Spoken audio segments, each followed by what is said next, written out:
এটা 3 জনে একজনের আছে। বাংলাদেশেও কিন্তু কিছুদিন আগেও আমরা জানতাম যে প্রতি 4 জনে একজনের, কাজে এই মাত্রাটা বেড়েই যাচ্ছে। তাহলে এটা নীরবে কি করে?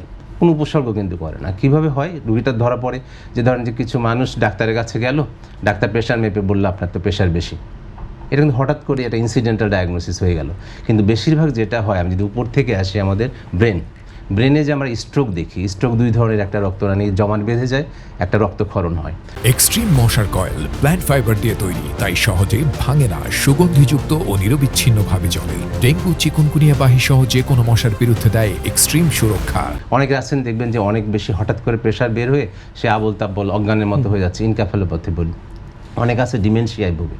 কাজে ব্রেনের যে ঘাতক জিনিসগুলো, স্ট্রোক বলেন, ডিমেনশিয়া বলেন, এরকম আবোল তাবোল ইনক্যাফালোপ্যাথি বলেন, এটা হচ্ছে। তারপর যদি একটু নিচে নামি, চোখে কিন্তু অন্ধ হয়ে যাচ্ছে এই হাইপারটেনশনের বা রক্তচাপের জটিলতার জন্য।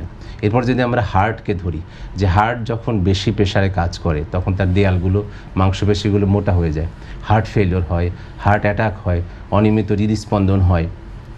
তারপরে হচ্ছে যে হার্টের যে মহাধমনী থাকে আমাদের, সেটা ছিঁড়ে যায়, যেটা একটা জটিল অবস্থা তৈরি করে। কাজে হার্ট গেল। এবার কিডনির আমরা যত বিকল দেখি, যে কিডনি ফেলিওরের একটা কারণ কিন্তু উচ্চ রক্তচাপ।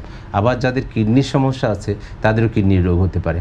এবং যত জায়গায় রক্তনালী আছে সেই রক্তনালীর রোগ হতে পারে। যেমন আমাদের হাতে পায়ে রক্তনালীর যে অসুখগুলো দেখি, তাহলে সবগুলোই, যতগুলো ঘাতক ব্যাধি আমি দেখি যে একটা পরিবার এবং একটা মানুষকে একদম শেষ করার জন্য সবগুলো অসুখ এখানে আছে। ব্রেন, চোখ, হার্ট, কিডনি, রক্তনালী। কাজে এই যে জিনিসগুলো হচ্ছে মানুষের, খুব কমন হচ্ছে যে আমাদের হার্ট অ্যাটাক খুব বেশি হচ্ছে, আমাদের স্ট্রোক খুব বেশি হচ্ছে, আমাদের কিডনির প্রতিস্থাপনের অতটা সুযোগ নেই, কিন্তু এটা আমাদের রোগী অনেক বেড়ে যাচ্ছে। কাজে এই জটিলতাগুলো প্রিভেন্ট করার জন্যই আমাদের এই উচ্চ রক্তচাপ দিবসটি